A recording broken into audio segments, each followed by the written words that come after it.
მოგესალმებით, ეს არის ღამის მთავარი, მე ეკაკვესი დაძევარი. 2012 წლის 30 სექტემბერს ქართველი ამომრჩეველი გაუგონარი ტყუილისა და манипуляციის მსხვერპლი გახდა.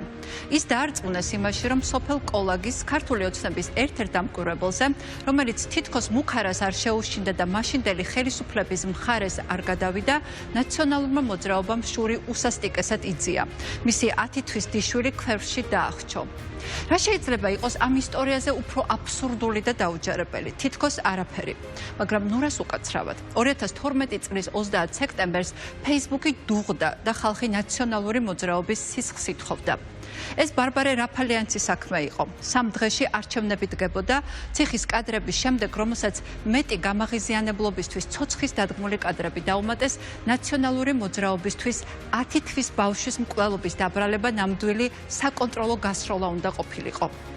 წინასაარჩევნო манипуляციის ეს ყველაზე ამაზრზენი და შემზარავი მაგალითი ხშირად უნდა გავიხსენოთ ხოლმე, რადგან ბოლომდე გვესმოდეს, რამდენად ამორალურ და ბოროტ ძალასთან გვაქვს საქმე, როდესაც ივანიშვილის ქართულ ოცნებაზე ვლაპარაკობთ. ამიტომ მოდით კიდევ ერთხელ ვნახოთ, როგორ დაიგეგმა და დაიდგა ეს სპექტაკლი. კოლაგში ქართული ოცნების კოორდინატორის ბარბარე რაფალიანცის დეიდისა და ასევე გურჯაანში ქართული ოცნების მაჟორიტარობის კანდიდატის მანანა ბერიკაშვილის მონაწილეობით. მე ბავშვის დეიდა ვარ და ჩემი გულიზე გააკეთეს ეს ყველაფერი. რატომ თქვენი გულიზე რა? რატომ ჩემი გულიზე და დამკვირვებელი ვარ კოლაგში. და არაფერი, არანაირი ქთამი, არანაირი ზეწოლას, არაფერს რო არ დაუშინე. ეს ყველაფერი იმიტომ გააკეთეს. ბავშვის შესაძლებლობა. ჩემი შვილები კი მოვასწილე 2 დღით ადრე, მაგრამ რას ვიფიქრები, ჩემი შვილი. ზეწოლა იყო თქვენზე? ზეწოლაც იყო. ქთამიც იყო, ყველაფერი იყო, მაგრამ არაფერს რო არ შევშინდი, არანაირი არაფერი რო არ ავიღე და არ გავხდი მე მოღალატე ეს ყველაფერი იმიტომ გააკეთეს. ეს ყველაფერი იმიტომ გააკეთეს. და გამემ. ვისგან იყო ეს შემოზეწოლა და შემოთავაზება? აი ამ შემოთავაზებას ერთ საათში ბავშვი დააწვინა და არ მოვა ბავშვი. ვისგან იყო ამას იტყვი? აი ამას ვიტყვი ზუსტად ერთ საათში რომელი ნაციონალიც არის. მე მინდა გავაკეთო ერთი განცხადება. მე ველაპარაკები მთელ საქართველოს. დოი, ჭოლა. მე ველაპარაკები ჩემ თეატრს, ყველა ჩემ მეგობარს, სირცხვილია ხალხნო. ნუ გააправებთ ამ საძაგლებს. 9 თვის ბავშვი მოკლეს, გესმით თქვენ. საქართველო გაიხვიძე. ნუ დადგებით ამ ხეცების გვერდით. დააკავეთ გიორგი ღვინიაშვილი, მკვლელი, რომელმაც ბევრი მოკლა ამ ქვეყანაზე და ეს უნდა იყოს უკანასკნელი. აი, ასეთი მარტივია ქართული ოცნებისთვის არჩევნების მოსაგებად, რომ ყველაფერი იკადროს და ყველა წითელი ხაზი გადაკვეთოს. ვიღაც 10 თვის ბავშვის მკვლელად გამოაცხადოს, ვიღაც პოლიტიკოსის მკვლელად, ვიღაც სამშობლოს მოღალატედ. ამ ყველაფერს იმიტომ ყვები, რომ დაიჯეროთ კარტოგრაფების საქმის აბსურდულობაც, რომ ამ ამბავშიც ყველაფერი ისეთივე ტყუილი და წინასწარ დადგმულია, როგორც რაფალიანცის საქმეში. თუ რატომ ამ დეტალებს ცოტა ხანში მიუბრუნდებით, მაგრამ ჯერ ისევ 10 თვის ბარბარე რაფალიანცის ამბავზე უნდა შევჩერდეთ, რადგან ამ საქმის გაგრძელება კიდევ უფრო შემზარავად ცინიკურია. ქართულმა ოცნებამ არჩევნები მოიგო, შულპტარი დედა საქმის გამოძიებას ითხოვდა. ახლა მოდით ვნახოთ, როგორ გაგრძელდა ეს ამბავი. დაახლოებით 2 თვის წინ საზოგადოება შეგვიძლია, რომ ბარბარე რაფალიანცის საქმეზე იქნებოდა სიახლეები. 3 კვირაში მიეცეთ ამის პირობა, გავიდა. მე ვიტყვი, რომ 3 კვირაში, ჩემი ინფორმაციით, მექნებოდა რეალური სურათი. თუ არის რაიმე? მე ასევე არ შემიძლია რომ არ აღნიშნო, რომ ალბათ ნაჩქარევი იყო ის განცხადება. მიმდინარეობს გამოძიება და გვაქვს პერსპექტივები. რეალური პერსპექტივები გვაქვს გახსნის. საქმე იმ ეტაპზე შეიყვანეს შიხში, მაგრამ ჩვენ გვაქვს რეალური პერსპექტივები, რომ ეს საქმე იქნას გახსნილი.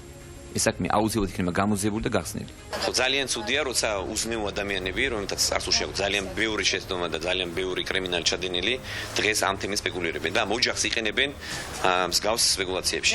ჩავდივარ თბილისში, არ ხვდება ღარიბაშვილი, არ ხვდება ჭიგაიძე. უბრალოდ შემხვდეს და მითხრას. ტელევიზორში გამოდის ბოდიშს მიხდეს, მაგრამ ის ბოდიშს მოხდა, ჩემთვის არაფერი არ არის. მე მაშინ რას ფიქრობთ? ეხლა აი არ ვიცი. არ ამგონია რომ ნაციონალებს გაკეთებული იყოს. ამას ვიტყვი გულახდილად, იმიტომ რომ კომიტეტის შექმნა მოითხოვეს თვითონ ნაციონალებმა, ოცნების წევრებმა არის სურვებს, ჩვენ მაშინ ადვოკატები გამოვიდოდით, ბევრი ესე გამოვიდა და არის სურვებს ჩემი შვილის სასაცილოდ გახადეს 2 წლის შემდეგ.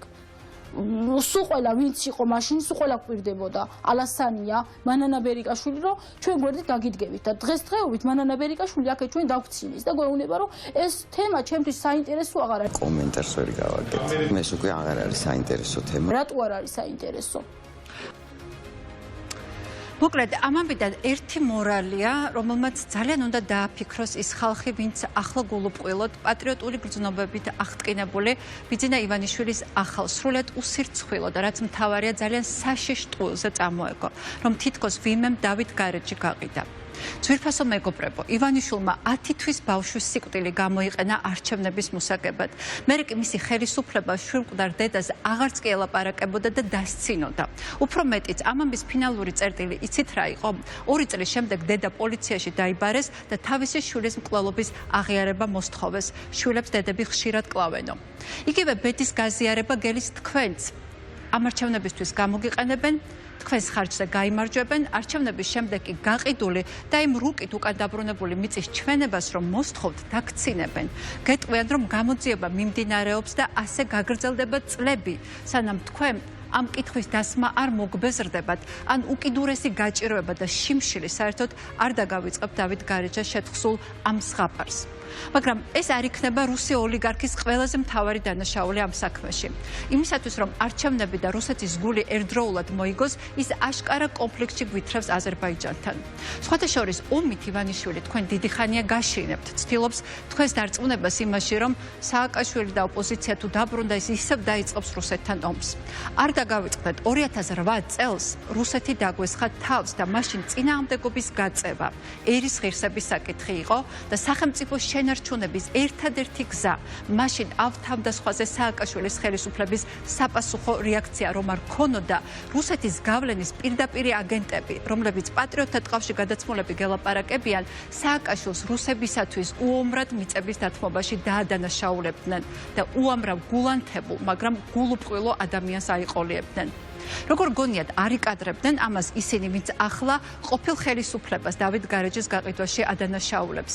იმაში, რაც ბუნებაში არ არსებობს, რესი ფაქტიც არ არსებობს, რაც არ მომხდარა და რაც ოფიციალურ ბრალშიც კი არ აქვთ წაყენებული იმ ორ პატიოსან წესიერ ადამიანს, რომლებიც ახლა ციხეში სხედან და რომლებიც ეს 25 წელია სხვებთან ერთად იმაზე მუშაობდნენ, რომ დავით გარეჯის კომპლექსის ის ნაწილი, რომელიც ჯერ კიდევ სტალინმა და ორჯონიკიძემ საქართველოსა და აზერბაიჯანს შორის ურთიერთობებში ნაღმად ჩადეს, საქართველოს სამართლებრივ სივრცეში დაბრუნდეს. ეს წლებია სწორედ ამაზე მიდის მუშაობა და რადგან საკითხი ორივე ქვეყნისთვის ძალიან ფაქიზია, ჯერ არანაირი გადაწყვეტილება არ არის მიღებული. არანაირი. ამიტომ კითხვაზე რისთვის ხედან იბერი მელაშვილი და ნატალია ილიჩოვა ციხეში არის ერთადერთი პასუხი. მხოლოდ იმისთვის, რომ ივანიშვილმა სააკაშვილს დავით გარეჯის გაყიდვა დააბრალოს და ამ გზით არჩევნები მოიგოს. სამაგიეროდ არჩევნების შემდეგ იცით რა შედეგს მივიღებთ? ამ ორ უდანაშაულო ადამიანს რომ თავი დავანებოთ, ჩვენი ქვეყნის ურთიერთობები რეგიონში მის მთავარ მოკავშირესთან კატასტროფულად გაუარესდება. რამდენიმე დღის წინ ქართულმა ოცნებამ ეგრეთ წოდებული ქართული მარში დავით გარეჯში გააგზავნა და აზერბაიჯანისათვის ულტიმატუმი წამოაყენებინა. ყველაფერი თუ ამ სცენარით გაგრძელდა, ჩვენს მეზობელთან, რომლისგანაც გაზვყიდულობთ, უმწავესი კონფლიქტი გარდაუვალი იქნება. ეს კი ნიშნავს, რომ უფრო მეტ ეკონომიკურ სიდუხჭირეში შევალთ და უფრო მეტი შიმშილი დაგვემუქრება. დღეს ხომ გშიათ ამ შიმშილის დასავიწყებლად რუსმა ოლიგარქმა სანახაობა მოგიგდოთ. გითხრათ, რომ გარეჯს გართმევენ. ხვალ კიდევ უფრო მოგაშიებთ, რადგან დავით გარეჯის მოგონილი თემა დაგავიწყოთ და უხერხული კითხვები არ დასვათ. პური და სანახაობა კი არა, სანახაობა და შიმშილია ის, რითაც 7 მილიარდის ფლობელი ივანიშვილი 8 წელია მარიონეტებივით გმართავთ. დღეს ამით დავასრულებ, აღარ მინდა ძალიან დაგღალოთ, მაგრამ ხვალ ზურაბ ჟვანიას საქმეს გავიხსენებთ. ამ ორი საქმის იდენტურობა ნამდვილად ყველას გაგაოცებთ. არც არის გასაკვირი, რადგან რაფალიანცი, ჟვანიასა და კარტოგრაფების საქმეს ერთი შემსრულებელი ყავს, ირაკლი ღარიბაშვილი, ივანიშვილის გამორჩეულად მორჩილი მონა. მისი ხელწერაკი, რომელიც უდანაშაულო ადამიანების გაწირვაში მდგომარეობს, განსაკუთრებული სიბინძურითა და ამორალობით გამოირჩევა. ეს იყო რაც მინდოდა მეთქვა და ჩვენ გადაცემას გავაგრძელებთ რასაკვირველია იგივე თემაზე ჩვენ სტუმრებთან ერთად ნუგზარ ციკლაური, გოკა გაბაშვილი, გედევან ფოფხაძე, გია ხუხაშვილი, რატი ამაღლობელი და დათო ტურაშვილი იქნებიან დღეს ჩვენი გადაცემის სტუმრები.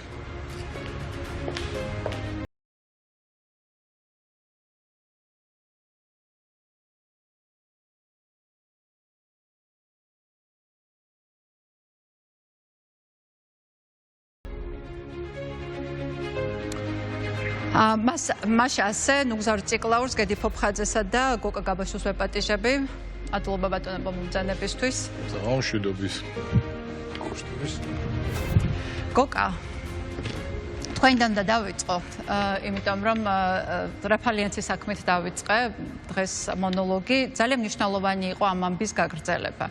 იმიტომ რომ უნდა გავიხსენოთ ყოველთვის რა როგორ შეიძლება მანიპულირებდეს ხელისუფლებაში მოსვლის სურვილით აღტკინებული მაშინ ოპოზიცია და როგორ შეიძლება მანიპულირებდეს ის ადამიანების გრძნობებით, ბავშვის სიკვდილით, რაში შეიძლება ადანაშაულებდეს თავის მოწინააღმდეგეს და გვახსოვს თქვენი ძალიან ემოციური გამოსვლა.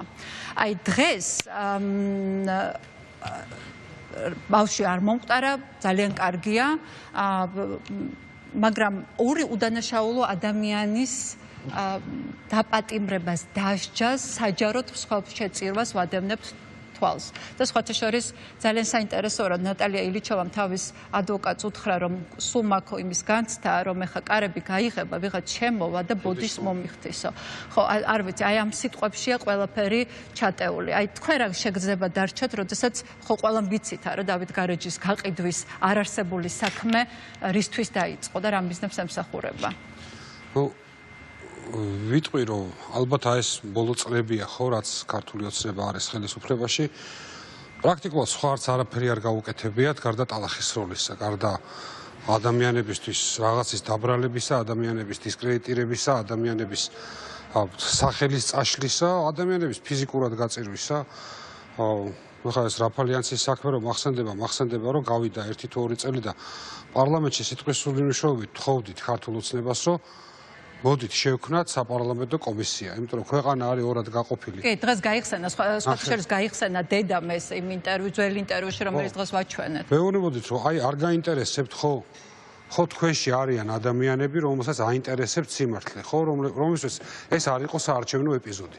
ეხლა ვისთვის ეს საარჩევნო ეპიზოდი იყო და ვისთვის ეს პიარის საკითხი იყო. იმას უკვე აღარ აინტერესებს, მანანა ბერიკაშვილს ეს აღარ არის საინტერესო თემა. არა, აი ჩვენ ვამბობდით, რომ ნუ თუ არ გაინტერესებთ, რომ შევქნათ კომისია ყველაფერი ამოვიღოთ, ეგება რაღაცა გავარკვიოთ, ეგება ეს რაღაცა საშინელი ბრალდება გაქარწყლდეს, ან დადასტურდეს, ან გაქარწყლდეს, ანუ ნუ თუ ესე შეგიძლიათ, რომ აი ამ ყველაფერმა ჩაიარა, ესე ადამიანი გაანადგურეთ ფაქტიურად 10 თვის ბავშვის კვლელობა დააბრალეთ და всё გავიარეთ, ხო?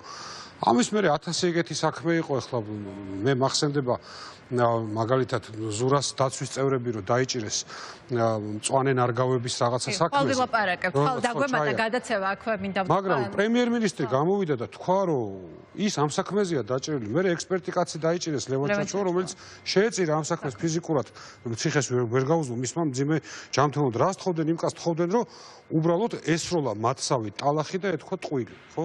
ამას თხოვდნენ ამ ადამიანს. ეხლა რა ვიცი კიდე რომელი ერთი გავიხსენო. ლევან ჩაჩუას აღმოაჩნდა პროფესიული წესიერება, მან არ მისცა ის ჩვენება, რითაც ამ საქმეს სააკაშვილს დააბრალებდნენ. მანამდე ვანო მერაბიშვილის თავისიანებთან როგორ სწორდებოდნენ, ანუ როგორ მორალურ განადგურებამდე მიდიოდნენ, თავის რამოდენიმე წევრთან, რომელთაც პირადი ცხოვრების მასალებით იმანიპულირეს, ხო?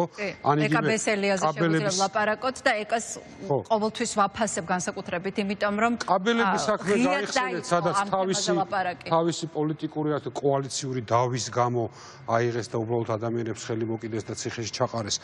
1000 რაღაცა, ეხლა ნუ იმაზე აღარაფერს აღარ ვიტყვი, რომ 2013 წლიდან 2012 წლამდე თუ ვინმეს რამე აქვს საქართველოში გაკეთებული, ყველას მიადგენს საქმეები აღუძლეს, ციხეებში ჩატა 22000 ადამიანი პროკურატურაში და იმაში ატარეს, რომ ეგება აი ამ დევნით, აი ამ ბუღმით, ამ საკუთარი არსი ხო არა აქვს ამ ხალხს, ამ ხალხს არ აქვს საკუთარი არსი, საკუთარი არც პოლიტიკური რწმენა, არც შეხედულებები, არაფერი არ აქვს. მათი შემაკავშირებელი არის ორი რამე, ეს არის სიძულვილი და ეს არის ბიძინა ივანიშვილის ფინანსების ერთგულება. всё, მეტი სხვა არაფერი ამ ხალხს არ გააჩნია, ამიტომ ეს სულ მეორდება, სულ ერთი და იგივე ტრიალებს, ერთი და იგივე მეორდება, ეხლა ეს საერთოდ გაუგონარი რაღაცაა, ხო? მე კარგად მესმის რაზე ქონდათ გათვლა. ქონდათ გათვლა იმაზე, რომ აი ორ ჩინოვნიკს, ბიუროკრატს მოკიდებენ ხელს, რომელთაც საზოგადოება არ დაინტერესდება, რაღაცა ბრალდებას ისვრიან, რომელიც აბსურდულობა თავისთავად, როცა დემარკაცია, დემილიტაცია არ არის მომხდარი და არანაირი ხელშეკრულება არ არსებობს სადავო მონაკვეთებზე, იქ შენ ედავებოდე რაღაცასო სადავო მონაკვეთების განხილვის დროს, აი რაღაცა რუკა, რომელიც ძალიან კარგად არის ცნობილი და საწყის ეტაპზეც ეს რუკა მოტანილი ქონია ამ ხალხს თურმე და, მაგრამ ამ ორი ბიუროკრატის მაგივრად ხელში შერჩათ ორი მართლა წესიერი, მეცნიერი ადამიანი, რომელიც მთელი თავის ცხოვრება ემსახურება თავის ქვეყანას, რომლებაც ჩინოვნიკებზე, ბიუროკრატებზე, მინისტრებზე უკეთიციან, რა დროს რა საკითხის წამოწევა შეიძლება, რა დროს რა საკითხის წამოწევა არ შეიძლება, როგორ არ გააფუჭოდნენ ეს ურთიერთობა ჩვენ სტრატეგიულ პარტნიორთან და მეგობართან აზერბაიჯანთან. როგორ მიდიოდეს ეს საქმე შეიძლება წლიდან წამდე, მაგრამ ურთიერთობა არ უარესდებოდეს აზერბაიჯანთან. აი, აქვე უნდა მინდა ვთქვა, რომ ივერი მელაშვილი ყოველთვის ამბობდა ამ სასამართლოს ხდომებზე, რომ მას არ უნდა ღიად ლაპარაკი, რა საფრთხეებს შეიცავდა რუკა, თუმცა ნატალია ილიჩოვა მილაპარაკა ამ საფრთხეებზე და ამას ჩვენ რასაკვირველია კიდევ დაუბრუნდებით ამ ხნის განმავლობაში. ის ამბობდა, რომ ცეცხლზე ეთამაშებით საქართველოსთვის ძალიან ცუდ საქმეს აკეთებთ, მაგრამ იქიდან გამომდინარე, რომ ქვეყნის ინტერესები დაიცვას, აი ბოლომდე არც კი ლაპარაკობს ამ საქმეზე, ძალიან თავშეკავებულია. ილიჩოვა უფრო მკაფიოდ მიანიშნა, რომ ამ რუკების გამოყენება ამ რუკების გამოყენება შეუძლია საქართველოს წინააღმდეგ ეს ადამიანები ვერ გათვალეს, ეს ადამიანები ეგონათ, როგორც თვითონ მოიქცეუდნენ, ეს ადამიანები ეგონათ მშიშარა ბიუროკრატები, რომელსაც დაიბარებენ პროკურატურაში, დაუქნევენ თიც, მოთხოვენ ჩვენებას და გატეხავენ. ამ ადამიანებს წლები აქვთ ამაზე ნამუშევარი და ამ ადამიანებმა, ეხლა რასაც ეს ადამიანები ყვებიან, ეხლა მეც ხო არა ვარ პროფესიონალი და არ ვიცი ხა დემარკაცია, დემილიტაციის და რუკების საკითხი, ხო? რასაც ეს ადამიანები ყვებიან, არის მწყობრი, დამაჯერებელი, ლოგიკური, სახელმწიფოებრივი პროფესიონალების მონაყოლი. რასაც ქართული ოცნება აბრალებს, ის საერთოდ არ არის. აი თქვენ ეთერში იყო ისტორიკოსი, თქვენ ეთერში იყო თემურ პაპასკირი. ხო, რომელსაც თქვა რომ სამი მარტივი შეკითხვა დასვიდა, ამ სამ მარტივ შეკითხვას რო ეკითხები მართლა რომ არის თუ არა რამე შეთანხმება მიღწეული, არის თუ არა რამე გადაცემული აზერბაიჯანზე, არის თუ არა ეს ახალი პრობლემა და რამე რუკა დააზიანებდა თუ არა ამ პრობლემას, ყველაფერზე პასუხი არის თუ სწორედ მახსოვს შეკითხების განმავლობა. არა და არა. ანუ საქმე არ არსებობს. არსებობს უბრალოდ ამათი სურვილი. აი მე მახსოვს ჩემი მეგობარი და პარლამენტის წევრი გივით არგამაძე რო ააფეთქეს. ჯერ მართლა სიტყვის სრული მნიშვნელობით ამ C4-ის და ტროტილის სუნი არ იყო ჩამდგარი კოლმეურნეობის მოედანზე. 9 საათში გამოვიდა ქართული ოცნება და თქვა რომ ამ კაცმა ეს გაუკეთა თვითონ თავის თავს. აი ესე უბრალოდ კაცს კლავდნენ. გამოვიდნენ და პირდაპირ თქვენს კვალი აქეთ მიხის კვალი. სხვათა შორის ანუ ეს შეუულიათ რომ ძალიან მერე თქვენ ახლა სწორედ დაიჭირეთ ამ თქვენ მონოლოგში ეს მომენტი რომ იქამდე არ მიუბრუნდებიან ამ საკითხს სანამ უბრალოდ ბუნებრივად არ ჩაცხრება ამ საკითხების აქტუალობა რა. როგორ ჩაცხრება კაცო ადამიანებს ყველობას აბრალებ, ადამიანებს სამშობლოს გაყიდვას აბრალებ, ადამიანებს მეგობრების ყველობას აბრალებ, ადამიანებს თვითაფეთქების ინსცენირებას აბრალებ. ჩაცხრა ხო მაინც ჩაცხრა. სხვათა შორის არა ჩაცხრა იმიტომ რომ ანუ ტელევიზიები აღარ აშუქებენ აქტიურად და ვეღარ გააშუქებ ხო მიმდებარე საქმეები ჭამს იმ ძველ კითხვას. ეს არის პროფესიული პოლიტიკური უტიფრობა რასაც პროფესიული პოლიტიკური უტიფრობა ეს არის აი ზუსტად კლასიკური ტაქტიკა, აი ხა დავით გარიძე რასაც ჩვენებიან, ხო? კლასიკური ტაქტიკა მე გვარი არ მახსოვს უბრალოდ გერეუს ოფიცერის, რომელსაც YouTube-ზე ამერიკაში წავიდა ეს გერეუს ოფიცერი, გავიხსენებ მე გვარს და YouTube-ზე დიდი ვიდეო დევს, როგორ მუშაობს რუსეთში. ეს შუმანი ერქვა ეს ბაზემ. როგორ მუშაობს რუსეთში განყოფილება, რომელსაც სპეციალური ღონისძიებების განყოფილება ქვია, რომელიც არაფერს არ შვება. იური ბაზმანოვი, მე გეტყვით. შეიძლება, ხო? იური ბაზმანოვი. რომელიც სხვას არაფერს არ შვება. სხვას არაფერს არ შვება თუ არა გამოიგონოს ძალიან სენსიტიურ თემაზე ლეგენდა და ამ ლეგენდის გამოყენებით უბრალოდ მოარღვიოს საზოგადოებაში ნდობა, პატივისცემა, ურთიერთპატივისცემა, უბრალოდ საზოგადოება გადააქციოს ერთმანეთზე მონადირე ჯგუფები. კი ბატონო, გასაგებია გოგა, დაგიბრუნდებით ისე, სხვათა შორის ბაზმანოვის ლექციების მოსმენას ძალიან ბევრს ურჩევ, ვისაც აინტერესებს როგორ მუშაობს რუსული პროპაგანდა და რუსული პროპაგანდა მუშაობს ქართულ ოცნებას, რაღაც შეზრდილები არიან, ზუსტად იგივე სტილში მუშაობს, ივანიშვილი ზუსტად იგივე სტილში. ანუ პირდაპირ ანუ იღებს ინსტრუქციებს კრემლიდან, თუ გერეუდან, თუ არ ვიცი, ბეზმენოვი ხო, ჩემ პროდიუსერი მეუბნება, მოკლედ. მე იცით რა მინდა ვთქვა, დღეს სხვათა შორის ამ გადაცემას, სადაც მონოლოგში, რომლიდანაც მონოლოგში ნაწყვეტი ვაჩვენეთ, გავაკეთე წლების წინ ამ თემაზე გამოძიება ჟურნალისტური გამოძიება იყო და იმ გადაცემას რო უყურებდი დღეს ერთადერთი პოლიტიკოსი ქართული ოცნები და მასში ჯერ კიდევ ქართულ ოცნებაში იყო გედი ფოფხაძე, რომელმაც ბოდიში მოიხადა ამ რაფალიანცის გამო. შეგვიძლია ვნახოთ და ესეც უნდა დავუფასოთ აუცილებლად პოლიტიკოსებს. ზარუცის გიორგისთვის ეს რამდენად ღირებული იქნება, მაგრამ კიდევ ერთხელ გიფიქსირებ ჩემ ბოდიშს და ჩემს გულისწყვილს იმის გამო, რაც მოხდა ადამიანურად. ხო, ღვინიაშვილისთვის, რომელსაც დააბრალეს მკვლელობა, 10 თვის ბავშვის მკვლელობა. მე არ ვიცი, რა შეიძლება უარესი დაგაბრალონ, ხო? ალბათ სამშობლოს ღალატი ასეთივე მძიმე ბრალდებაა. აი, არავის ბოდიში არ მოუხდია, ერთადერთი ადამიანი გამოჩნდა ქართულ ოცნებაში, მაშინ ხო ქართული ოცნების წევრი იყავით ჯერ კიდევ ბატონ გედი, რომელმაც ბოდიში მოიხადა.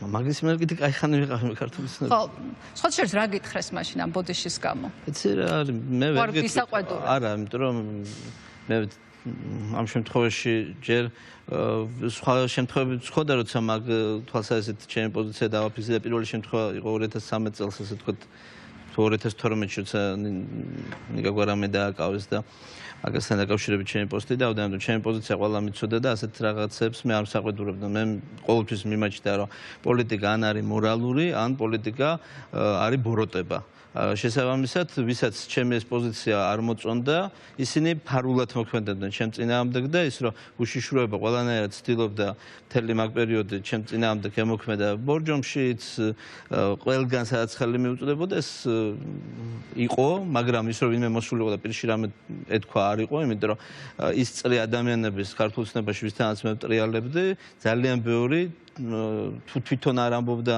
და არ გამოხატავდა ამ პოზიციას, იზიარებდა ამ განწყობებს და მეჩნდა რომ ჩვენი მოვალეობა იყო ყველაფერში არ გაგვემართლებინა ქართული ოცნება და ამითი უფრო ერთგულები ვიყავით ვთქვათ ამ გუნდის, ვიდრე როდესაც გუნდს ეშლებოდა და ვიღაცა ცდილობდა მე ადვოკატობა შეესრულებინა ამ გუნდეს. მე მგონია რომ თუ ჩვენ ვართ რაღაცა პოლიტიკური გუნდის წევრი და ამ გუნდს ეშლება, ამ გუნდის ყველაზე კარგი ერთგულება და გვერდში დგომა არის ამის საჯაროობა, ამის დაფიქსირება. მაგრამ ივანიშვილი აბსოლუტურად სხვა ტიპის ერთგულებას კი არა, მონობას მოითხოვს. კარგით, ამაზე აღარ გავჩერდეთ. აი თქვენ როგორ შეაფასებდით აი წინა საარჩევნოდ გამოგდებულ ძალიან უკიდურესად სენსიტიურ საკითხს. აქ ორ ადამიანზე არ არის ლაპარაკი, უდანაშაულო ადამიანზე, ქვეყნის უსაფრთხოებაზეა ლაპარაკი. ანუ მთელი ბუკეტი გვაქვს პრობლემების და მთელი ბუკეტია. მე მქონდა საშუალება თქვენ გადაცემაში ამ თემაზე მესაუბრა და პოზიცია ჩემი თქვენთვის ცნობილია.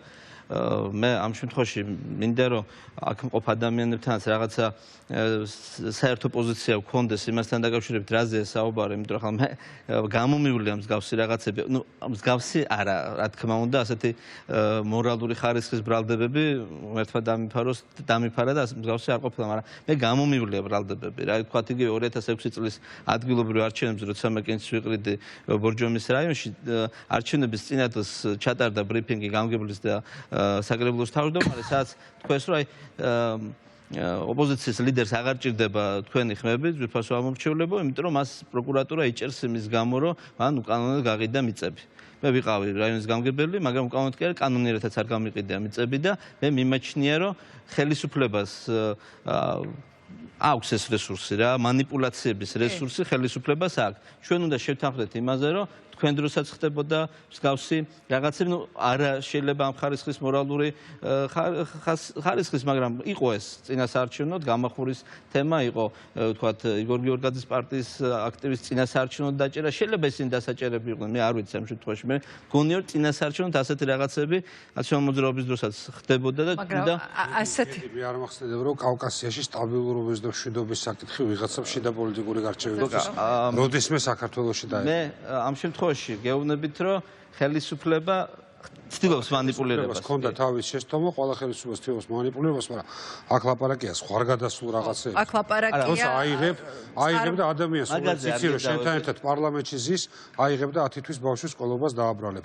როცა ორ პატიოსან ადამიანს და მართლა ძალიან გულზე მოხვდა, როცა ქალბატონ ილიჩოვი ამბობდა, რომ მართლა მგონია რომ კარს გააღებენ და ბოდიშს მოიხდენ. ანუ წარმოუდგენელ ბრალდებაზე არის ლაპარაკი, რომ ეს ორი ადამიანი 1996 წლიდან დღემდე იჯდა და საქართველოს რაღაცა მიწებს ყიდა, რომ პირიქით მთელი ადამიანების მთელი ცხოვრება არის დაკავშირებული იმასთან, რომ საქართველოს ინტერესები ამ მონაკვეთზე მსახურობენ. თუ ჩვენ არ შევთანხმდებით იმაზე, რომ რაც უახლოეს ისტორიაში იყო არასწორი და რაც იყო ის მაგაზე ვთანხმდებით, მაგაზე არ სადაო არა გვაქვს, ყველა დროს არასწორი რაღაცა არის არასწორი. ხო და მაგიტო მე მგონია რომ ბოროტების ის მორალური ხარისხი იზრდება ქვეყანაში ამ თვალსაზრისით რა. დღეს სხვა ხარისხის შემოგთავაზეს ბატონ გედის სხვა ხარისხის შემოგთავაზეს ბოროტების ქვეყნის უსაფრთხოებასთან თამაშის მანიპულაციის არ ვიცი ამორალობის მე არ ვიცი მართლა ყველაფერი ერთად რომ გავიხსენოთ მართლა წარმოუდგენელ სურათს მივიღეთ გეტყვით რა ჩემას რა თუნებას დამთვალთ მე მიმაჩნია რომ ჩვენ სანამდე არ ჩამოყალიბდებით იმაზე რომ უმნიშვნელო მანიპულაციებით ამასთან დაკავშირებით არის ბოროტება მორალური ხარისხი ამ ბოროტების გაიზრდება ყოველთვის კი მაგაში გეთანხმებით რომ მცირე კომპრომისიც არ არსებობს ამ გზაზე იმაზე რომ რაც ხდებოდა ამ მიმართულებით იყო არასწორი იყო მანიპულაციები ხო იყო მანიპულაციები იყო ის რაც არ უნდა ხდებოდეს პოლიტიკაში დღეს ჩვენ მივედით ამ რეალობის წინაშე მე მიმაჩნია რომ ამ რეალობაში და ამ უცნობიერში მე რეალობას სადაც დღეს მხოლოდ ეს დუგზარც ლავრით დაგვეჩაგრა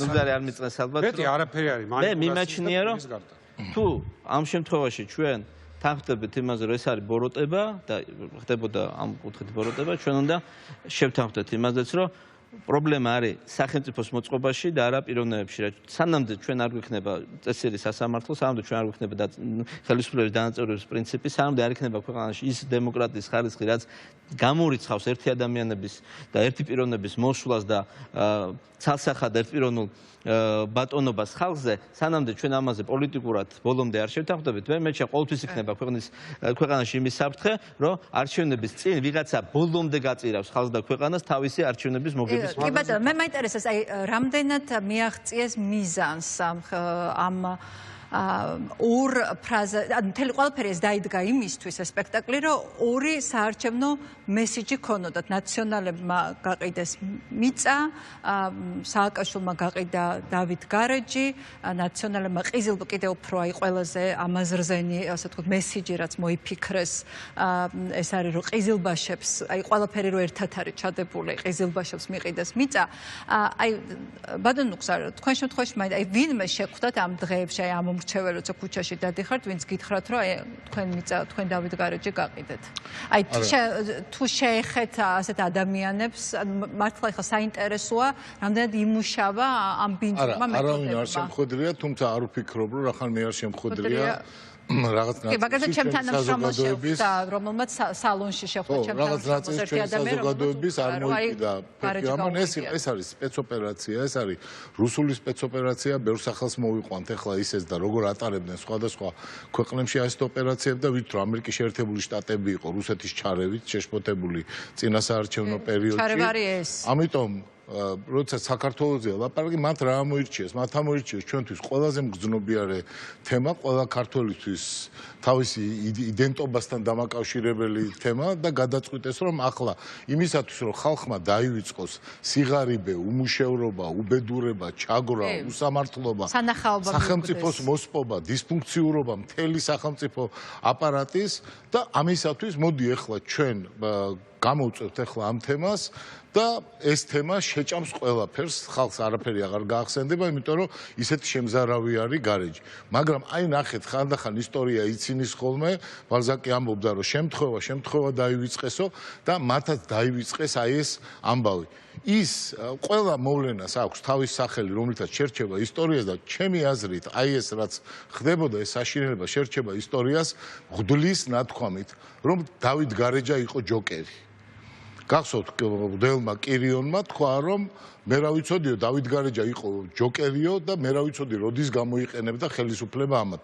ამათვის დავით გარეჯა იყო ჯოკერი და ისინი ცდილობდნენ, რომ ხალხისათვის ტვინი აერიათ ამ წინასაარჩევნოდ ამ ვითომს და ჯოკერის გამოყენებით, მაგრამ უეცრად მეორე მხრიდან დახვდნენ ამათ ეს ქალბატონი ნატალია ილიჩოვა, ბატონი ივერი მელაშვილი და უცებ ამ ჯოკერს დახვდა სხვა ძალა, პატრიოტიზმის ძალა, ქვეყნისადმი მართლა გულწრფელი მსახურების ძალა და უცებ აი ამ ჯოკერმა, ამათმა ჯოკერმა არ გაჭრა. იმიტომ რომ თუ მათთვის ეს ჯოკერი არის დავით გარეჯი, ჩვენთვის მართლა არის ჩვენი ცხოვრების ნაწილი. მე ხა მომიტევეთ შეიძლება რაღაცა ერთი წუთი ვილაპარაკო იმ პერიოდზე, მაგრამ ჩვენი ახალგაზრდობა, აი წეგან დათო დავინახე ტურაშვილი აქ ხო, ჩვენი ახალგაზრდობა, ჩვენი სტუდენტობა იყო მთლიანად გარეჯთან დაკავშირებული. ესენი რომ ამათ რომ ეხლა გაიგეს დავით გარეჯი, ყველგან იქნებოდა ეს ნათლისმცემელი, თუ იქნებოდა დოდოს რქა, იქნებოდა დავითის ლავრა, უდაბნო, ბერთუბანი, საბერეები, ვერან გარეჯა, დავდიოდით ყველგან, ყველა სენაკში, თბილისში არ თავდებოდა არც ჩვენი თავშეყრა ლამის ისე რომ უცებ არ გვეთქვა რომ მოდი გამოვიძახო ტაქსი და წავიდეთ გარეჯში და ღამეებით ჩასულა იყო იქ.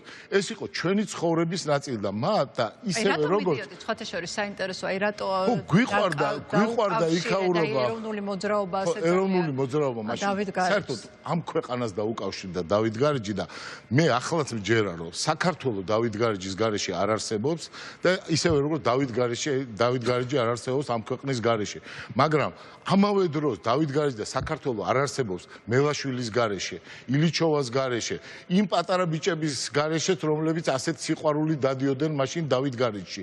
მაგრამ ამათ გარეშე კი საქართველოს არსებობს და მოახერხებს კიდევაც სიცოცხლეს, იმიტომ რომ ამათთვის კიდევ ერთხელ დავით გარეჯი არის ჯოკერი, დავით გარეჯი არის რაღაცა ფანდის, ტრიუკისთვის, რაღაც ხელშესაწყობი ინსტრუმენტი და სხვა არაფერი. და არავითარი კავშირი მათ არც იმ მონასტრებთან, რომელიც უდაბნოში არის, არც იქაურ მოწამეთასთან, არც ჩიჩხიტურთან, არაფერთან არავითარი კავშირი არ აქვს. თქვენ მართალი ბრძანეთ, დაიწყეს პატარა ბავშვის მკვლელობით და ასრულებენ ახლა ღვაწლმოსილი მცოვანი ადამიანების სასიკვდილოდ გაწირვით. აი ეს არის 8 წლიანი სახე. ეს არის მათი ფრენის ტრაექტორია, მათი უნამუსობის და უსინდისობის ტრაექტორია, რა გზაც გამოიარა ქართულმა ოცნებამ.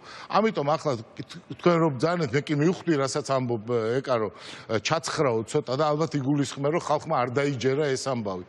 ნუ რაღაც დიდმა ნაწილმა მაინც არ დაიჯერა ეს ამბავი. რომელი? დავით გარეჯი? დავით გარეჯის ამბავი ბევრი მიხვდა ძალიან. თუ როგორი აი რაღაც მლიქნელობას, აი ტრიკაჩობას, რაც ამან გააკეთა, მაგრამ ამავე დროს კი ჩაცხრა, მაგრამ მე ვფიქრობ, ამაზე არ მიყვავს, აი ყველა გახმაურებული ამბავი, რომელიც ამათ გამოიყენეს თავის არჩევნებისთვის თუ სხვა მიზნებისთვის, შემდეგ ხო, კითხვები იყო, კითხვები ისმამდა და მუდმივად ქონდა პასუხები, რომ გამოძიება გრძელდება.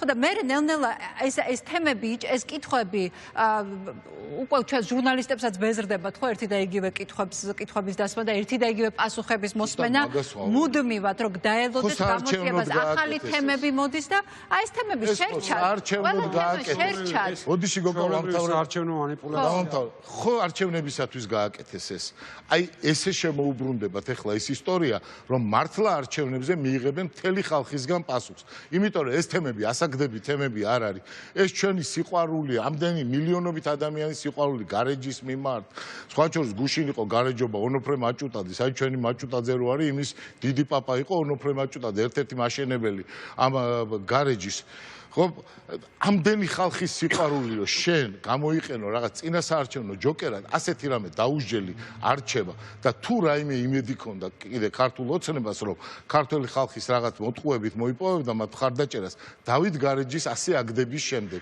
ასეთი უპატივცემულობის შემდეგ ხო არავითარი შანსი მას აღარ აქვს ამ არჩევნებში გამარჯვების ჩვენ ადრეც ისედაც ვითოდით საყდრისის ამფეთქებელი გარეჯის პატრონი ვერ იქნება მაგრამ მას შემდეგ რაც აი ეს გააკეთეს ეს სამარცხვინო ბინძური манипуляция და ღრმად ვარ დარწმუნებული რომ ეს არის მათი პოლიტიკური სასიკვდილო განაჩენი და ქართული ხალხი მათ კარგად ანახებს როგორ უნდა ქართული სიტყვების ასე შეურაცხყოფა ნუგზარ ციკლაურის ამ ოპტიმიზმის აი როგორ უნდა დაიჯეროს ახლა ქართულმა კაცმა რომ დავით გარეჯი ადარდებს ირაკლი ღარიბაშვილს რომელსაც არაფერი არ ადარდებს გარდა იმისა რომ ბიზინა ივანიშვილმა რაღაცა მორიგი დავალება მიცეს და ამან ბატონ ბიზინას უთხრას მადლობა სხვა არაფერი არ ადარდებს საქართველოს ოკუპაცია არ ადარდებთ ბორდერიზაცია არ ადარდებთ და მართლა ჰექტრები და იმებით გადმოწეული მართლმხატები არ ადარდებთ და 4-2 ტატუნაშვილის ამბავი არ ადარდებთ არაფერი არ ადარდებთ და ეხა ამათ ადარდებთ დავით გარეჯი და იმ მეცნიერებს რომლებიც იქ მართლა სკრუპულოზურად რუკა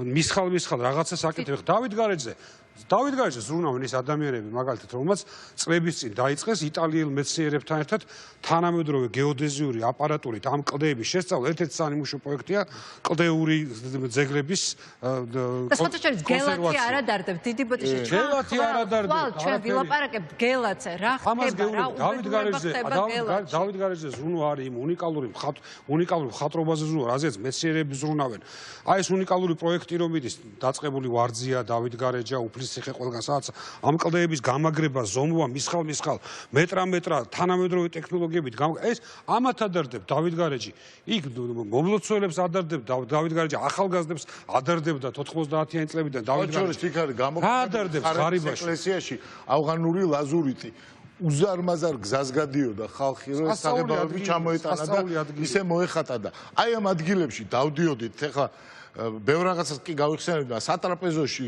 ცნობილი უდაბნოს სატრაპეზო იქ რჩებოდით ღამე ეს იყო რაღაც დიდი სიყვარულის პატრიოტიზმის რაღაც ბავშვური აღფრთოვანების ყველაფრის ერთად ეს იყო ჩვენი გარეჯი ეს იყო ჩვენი სამშობლო და ეხლა ამ სამარცხვინო მოსკოველი მართლა აღზევებული დაბიოს ხელში გადაიქცა ტრიუკად და საარჩევნო ჯოკერად ამას არ ვაპატიებ და ამას არ აპატიებს ჩვენი ხალხი შეუძლებელი არის ამის პატიება შეიძლება ადამიანს წაართვა საჭმელი შეიძლება წაართვა რა ვიცი ბევრი რამ წაართვა და რაც წაგვართვეს სამართლიანობის განცდა წაგვართვეს სამუშაო ადგილები ყველაფერი წაართვეს ამ ხალხს და ეხლა უნდა წაართვან ის რაც მათ წარსულთან აკავშირებს და ის შენ რაც წარსულთან გაკავშირებს მომავალთანაც და თუ არ წარსული გაქვს არც მომავალი გაქვს უკვე აღარც აწმყო არა გაქვს და ამიტომ ამან გადაწყვიტა რომ მკვლელობა სულიერი მკვლელობა ამ ხალხის როგორ მოახერხებს ეს მართლა აღზევებული მდაბიო სულიერ მკვლელობას ჩვენი ხალხის აი მაგას ვანახებთ ყველანი კარგად კი ბატონო აი თუ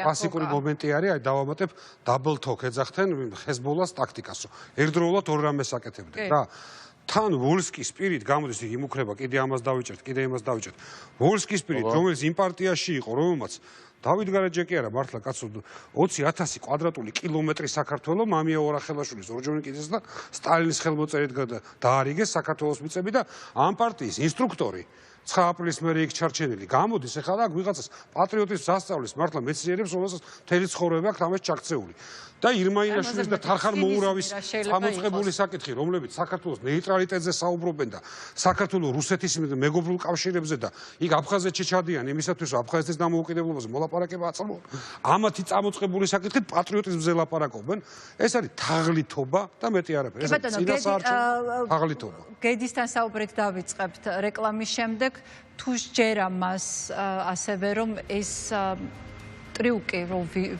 ვიხმაროთ ივანიშვილის საყვარელი სიტყვა არ იმუშავებს და ამ მრჩეველი ასე მარტივად არ წამოეგება მის მიერ გადაგდებულ მორიგ ანკესზე მანამდე რეკლამა